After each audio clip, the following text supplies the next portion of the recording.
If you are up to date here on the very unofficial travel guides, you will know that I recently returned from a huge trip where I cruised with Margaritaville at sea, the Celebrity Equinox, and the Independence of the Seas. Today, I want to show you around 3 different cabin categories on Margaritaville, but just so you know, I will also be comparing the cabins on board to the other ships I recently cruised on in some upcoming videos. So make sure you're subscribed and have the notifications on so you don't miss those videos too.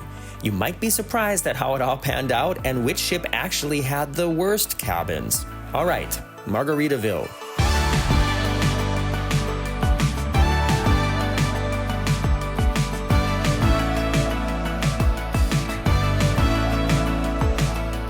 If we go to the cruise line's website, you can see the list of cabin categories is not very long. On bigger, more modern ships, there are sometimes several pages of cabin categories, but on Margaritaville, they have exactly 4. And I got to look inside 3 of them while on board. Just to go through the list here quickly, they have inside cabins listed on the lower, middle, or upper decks. The next category is ocean view, also lower, middle, and upper. And that's what we stayed in. And if you look at the square feet, you can already see that the inside and ocean view cabins are almost exactly the same size. Just the one has a window and the other doesn't. There's a few other tiny differences that you'll see when we look around the cabins in a minute. And next comes the junior suite, which is the only cabin category that I didn't get to see. Then finally the grand terrace suite, which I also got to walk around and check out. I want to start with our cabin, which is an ocean view. I already have a full dedicated tour on the channel, so check that out if you want a more detailed look around. Typical for the Margaritaville brand, the colors and decorations are very calming and ocean-like. The artwork is all about beaches, islands, and palm trees. The bedspread even has parrots on it, which I didn't realize right away. There are 2 small tables, a lot of closet space, and then the bathroom has this old-school wooden sliding door.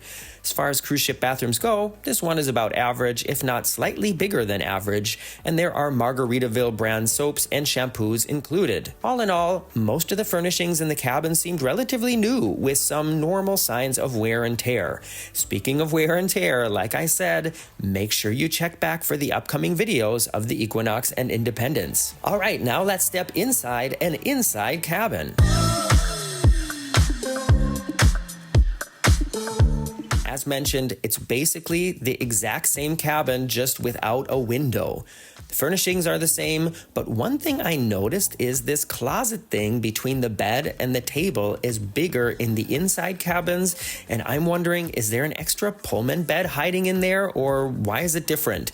If any of you have stayed in an inside cabin on the ship, can you please let me know what's going on here? That'd be great. One thing to note, neither of these cabins has a power supply next to the bed. The only place to plug things in is over by the mirror, which can be complicated if you have a few devices to charge, a fan, and a CPAP machine or 2. One reason you might want to book an interior cabin on Margaritaville over an ocean view cabin is if you're one of these people who needs it to be really dark to sleep, and you know you're going to want to be sleeping in the morning, because in the ocean view cabin like we had, the curtains are really just to block people from looking inside. They don't block any sunlight at all, and there are no blackout curtains or anything like that. So as soon as the sun comes up, it's going to be light in your room. So just consider that if that's going to be a factor for you.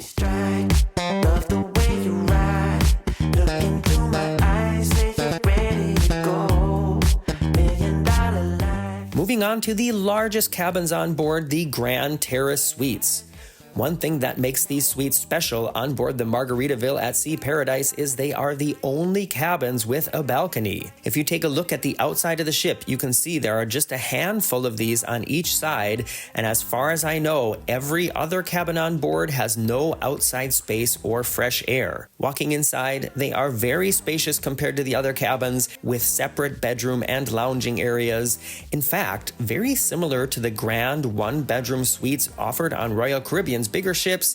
Take a look at this. You can see it's basically the same layout with just different furnishings. Another major difference are the bathrooms, which include more space and a fantastic jacuzzi-style tub. But just so you are aware, while you can get really good deals on the inside and ocean view cabins, even as low as $89 a person, these suites come with a hefty price tag of around $879 per person for a 2-night cruise.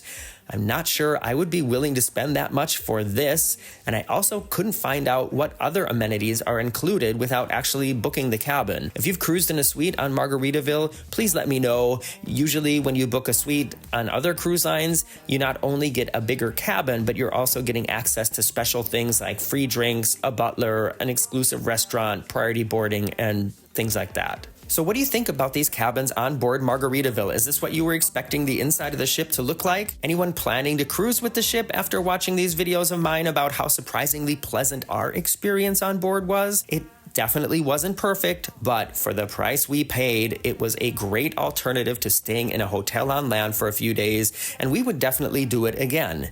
In this week's Sunday Sofa Time, I'll be giving you an in-depth preview at everything coming up on the Very Unofficial Travel Guides in the next few months, so I hope you can stop back to see that this weekend. And next week, we will take an in-depth look at the inside and outside areas of the Margaritaville ship. See you soon.